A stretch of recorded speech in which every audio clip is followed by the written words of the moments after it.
Kembali lagi bersama kita di O Podcast. Nah, sekarang kita kedatangan bintang tamu yaitu Odoy. Odoy adalah sang pencipta kopi. Nah, gimana saya? Gimana nih kabarnya, Doy? Alhamdulillah baik selalu kita, Pak. Belakang ini lagi ada kesibukan apa nih? Gue sih nggak banyak kesibukan, cuman gue lagi ngeriset salah satu beans kopi dari Gunung Halu. Jadi guys, Odoy itu adalah sang barista. Nah, ada pertanyaan nih Doy dari netizen. Menurut lu nih Doy, kopi itu apa sih untuk sang pencipta kopi? Kopi itu ya satu kesempurnaan hidup buat buat kita ngelakuin sebuah aktivitas atau pekerjaan ya, buat lebih slow, lebih enjoy lagi, terus lebih kayak nikmat buat matang-matang buat mikir sih. Itu enak banget pakai kopi gitu. Gue sendiri pun ngelakuin itu selama ini. Nah, Doy, lu bisa nggak ceritain tentang sejarah kopi di Indonesia? Kalau kopi di Indonesia, gua masih kurang paham ya soal sejarahnya. Cuman kalau di peredaran kopi di dunia tuh, gua bisa sedikit lah. Jadi awalnya tuh tahun 1000 sebelum Masehi itu ditemuin kopinya di Ethiopia. Di situ pertama kali temuin kopi dan diperkenalkan pertama kalinya di Arab Saudi dari pedagang kecil yang katanya itu namanya Kadli.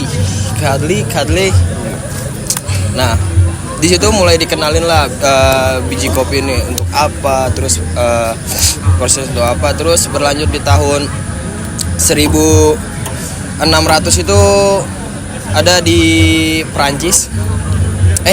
Itali.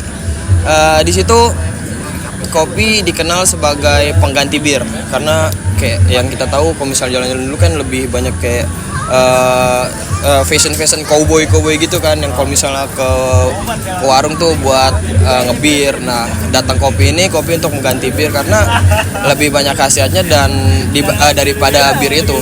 Terus berlanjut ke tahun 1700 itu ada di kota Konstantinopel.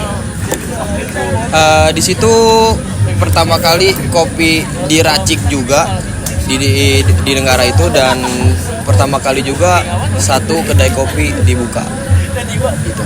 Nah, gimana nih Sel, tanggapannya Sel? Bagus banget nih penjelasan ini Sel. Ada pertanyaan apa lagi Sel? Menurut lo, gimana sih ciri khas kopi yang oke untuk para penikmat kopi nih? Oh, ini oke banget nih pertanyaannya nih. Jadi banyak kan kalau misalnya gue ngeriset dari semuanya, banyak tuh orang yang asam yang punya penyakit di lambung tuh gak bisa tuh buat minum kopi. Nah, karena nanti asamnya naik karena ada kafeinnya yang tinggi kan. Sebenarnya ada salah satu kopi, cuman gimana ya, buat pencinta kopi itu yang enak itu kopi yang kita after taste tuh langsung clean. Terus apalagi kalau basic free-nya dia pakai espresso ya. Espresso itu ada over, ada under. Kalau misalnya under extraction itu dia tuh bisa ngakibatin kembung. Ya, terutama kembung. Terus lebih ke mual sih. Nah, kalau misalnya over extraction itu dia lebih ke sakit perut sih, karena di over extraction ini si espressonya ini tuh lebih ngasilin minyak yang banyak, terus kayak bener-bener di bibir tuh lengket banget, asli lengket banget gitu. Jadi lebihnya sih di perfectonya sih, nggak over nggak under. Nah guys, kalau kalian tahu kita sekarang lagi ada di mana? Di Emo Kopi Medland guys. Nah, ini salah satu baristanya nih. Kopinya mantap. Nah, terus nih Doy, ada pertanyaan lagi. Gimana saya pertanyaannya saya? Menurut lo gimana cara memajukan kopi nih di daerah-daerah nih? Pertama sih kalau gue lihat di tahunan sekarang itu, pertama tuh dari look si tempatnya dulu ya. Look di tempatnya tuh yang memikat si customer itu. Habis itu tampilan minumannya, terus baru rasa.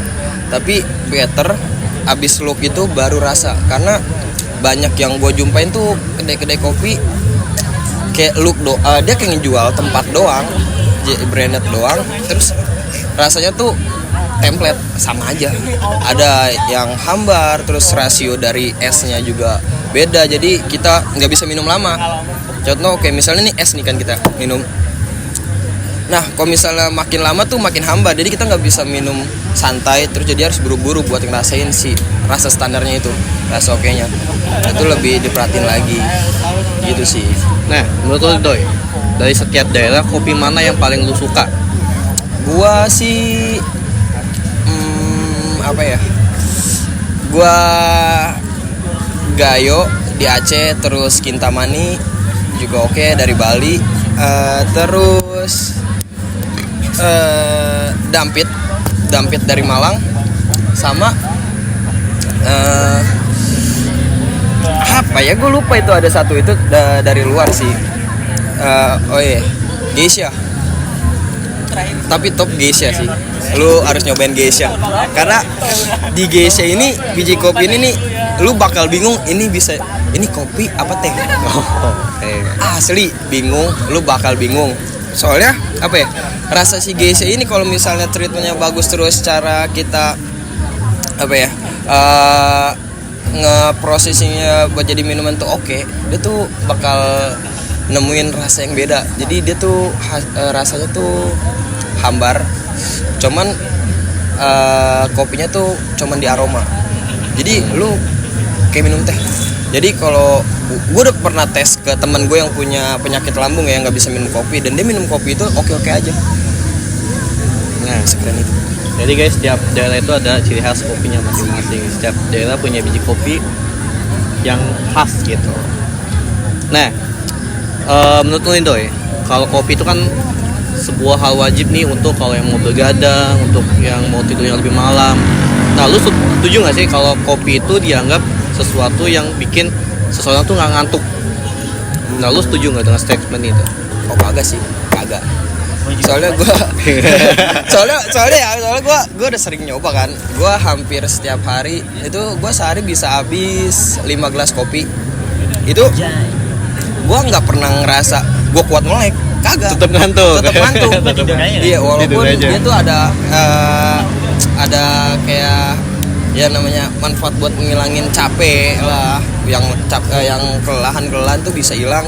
Tapi enggak sih, karena sama aja kalau misalnya buat ngantuk, jantung dipaksa buat gerak lagi kan lama-lama penyakit. Gitu. Terus kalau yang gue pikir sih bukan kopinya yang bikin ngantuk, tapi airnya kalau panas bibir kaget. Iya, makanya bibir kaget jadi melek lagi. Ya. Jadi bukan kopinya tapi temperatur airnya. Lu kan ngopi banget nih. Iya. Terus kalau nggak minum kopi seharian gimana? Buyang ya? Kayak hidup anta gitu. Anta, asli anta. Pernah sih sekali gue nyoba kayak gitu, 2 hari. Itu tuh gue kayak bengong. Itu gue nggak kopi nggak ngerokok. Itu kayak bengong.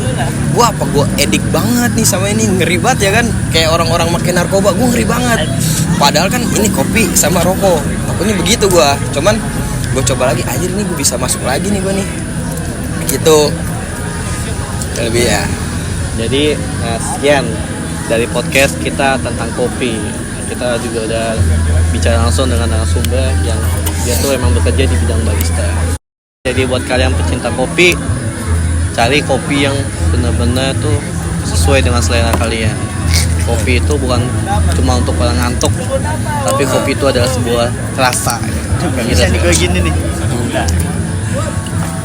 Jadi gampangnya tuh gimana ya, buat yang anak-anak sekarang tuh yang fashionnya buat ngopi, ada fashion nongkrong ngopi, tapi mereka nggak ngerti kopi.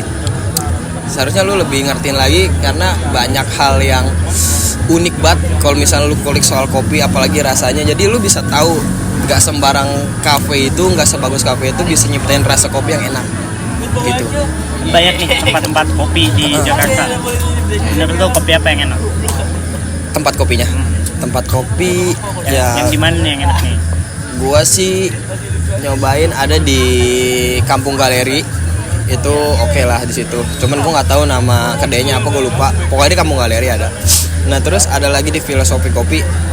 Itu kedua. Terus satu lagi ada di Max Kopi. Itu boleh tuh dicobain. Dia tuh gua lebih suka kayak misalnya buat nge-explore tempat baru tuh di kopi lebih ke manual brewnya sih. Soalnya manual brew tuh semua ingredientnya tuh kayak ngaruhin banget sama rasa. Bener-bener semuanya itu ngaruhin rasa, kayak dari jenis merek air lah, terus temperatur air, jenis alat, jenis cara nge-puringnya gimana, bloomingnya gimana, terus green setnya seapa, bijinya pakai apa, terus itunya pakai apa lagi, itu banyak Itu pokoknya. semua ngaruh tuh ya. Semua ngaruh banget di manual brew. Jadi emang sedetail itu kopi. Gimana Nda? Nah, jadi sekian aja podcast kita. Nanti kalau kita lanjutin bakal guys. Oke, jadi sampai jumpa di next podcast. Bye bye. Bye bye.